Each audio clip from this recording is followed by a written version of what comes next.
Hello guys, welcome to my channel. তো এখন আমি রান্না করব পনির বাটার মশলা। তো তার জন্য আমি কিছুটা পরিমাণে পনির এরকম টুকরো টুকরো করে কেটে নিয়েছি। আর সাইডে আমাদের একটা মশলা করে নিতে হবে। তার জন্য এখানে আমি অ্যাড করেছি, এখানে একটা পেস্ট বানাবো। এখানে আমি টমেটো অ্যাড করেছি। এবার আমি এখানে পেঁয়াজ কুচি অ্যাড করব।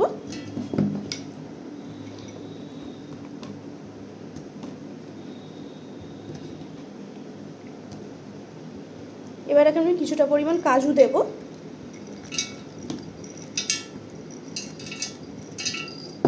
আমি এখানে কিছুটা পরিমাণ সাদা তেল অ্যাড করলাম, এটা পুরোপুরি অপশনাল।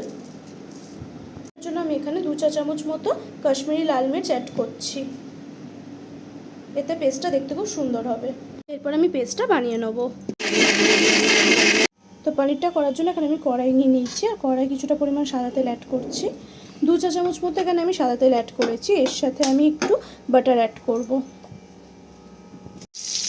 এর সাথে আমি একটু বাটার অ্যাড করে দিলাম।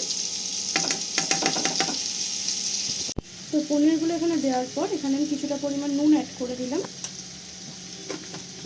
এরপর আমি এখানে দিয়ে দেবো অল্প সামান্য একটু হলুদ, হাফ চা চামচ মতো এখানে আমি হলুদ অ্যাড করলাম। চামচ মতো এখানে আমি কাশ্মীরি লাল মির্চ অ্যাড করলাম। এরপর এগুলো ভালো করে আমাদের ভেজে নিতে হবে। পনিরটা গ্যাসের আঁচটা জোর করে একটু ভেজে নেবো, হালকা একটু ভালো করে লাল লাল করে একটু ভেজে নেবো পনিরগুলো। পনিরটা লাল লাল করে ভাজা হয়ে গেছে। এবার আমি একটা পাত্রের মধ্যে তুলে রেখে দেবো।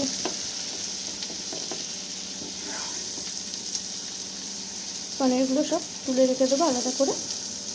পনিরগুলো তুলে নেওয়ার পর এখানে আমি আবার কিছুটা পরিমাণ সাদা তেল আর 1 চামচ মতো বাটার অ্যাড করেছি। এরপর আমি এখানে অ্যাড করব নুন।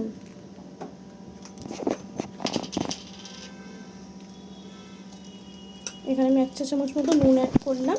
এরপর আমি এখানে অ্যাড করব হচ্ছে কাশ্মীরি মির্চ। 1 চামচ মতো এখানে আমি কাশ্মীরি মির্চ অ্যাড করলাম। তারপর আমি সব কিছু ভালো করে মিক্স করে নেব।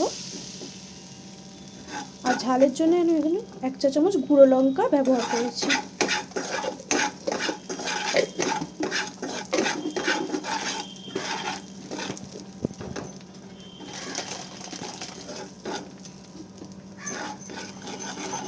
তারপর সামান্য একটু এখানে আমি কসুরি মেথি অ্যাড করব।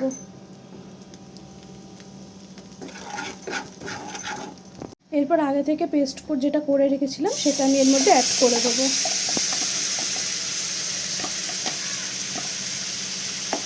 তারপর সব কিছু একসাথে ভালো করে মশলাটা মিক্স করে নেব। তেল না ছাড়া অবধি ভালো করে এটাকে কষিয়ে নিতে হবে।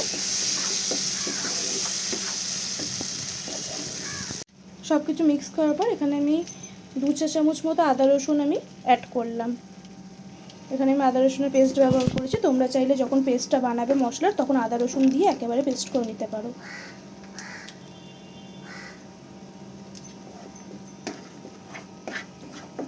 ভালো করে কষিয়ে নেওয়ার পর এখানে মশলা ধোয়া জলটা দিয়ে অল্প অল্প করে মশলাটা কষাতে হবে।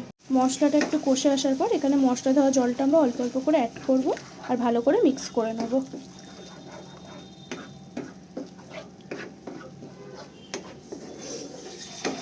গ্রেভি গ্রেভি হওয়ার মতো একটু জল অ্যাড করতে হবে। দেখো আমার এতটা গ্রেভি প্রয়োজন, তো আমি এতটা যখন গ্রেভি হয়ে এসেছে তখন এখানে আমি ভেজে রাখা পনিরগুলো দিয়ে দিচ্ছি। তোমরা তোমাদের যতটা গ্রেভি করতে চাও সেই বুঝে আন্দাজ বুঝে তোমরা করে নিও।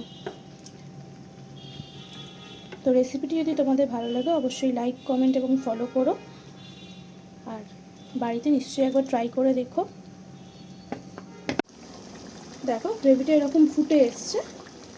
আমি এর থেকে বেশি শুকাবো না, কারণ এরপর আরও শুকিয়ে যাবে গ্রেভিটা। তো এই অবস্থায় আমি গ্যাসটা অফ করে দেবো। এরপর আমি ওপর থেকে গার্নিশিংয়ের জন্য ছড়িয়ে দেবো ধনেপাতা।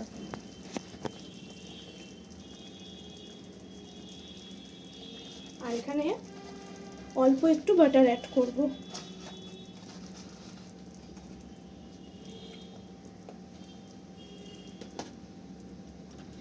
বাটারটা ভালো করে মেল্ট করার জন্য একটু দিয়ে দিলাম। বাটারটা আস্তে আস্তে মেল্ট হয়ে যাবে। তো দেখো আমার রেসিপিটি কিন্তু পুরোপুরি রেডি। তো কেমন লাগলো তোমরা অবশ্যই জানিও। ভালো লাগলে অবশ্যই ট্রাই করো। টাটা।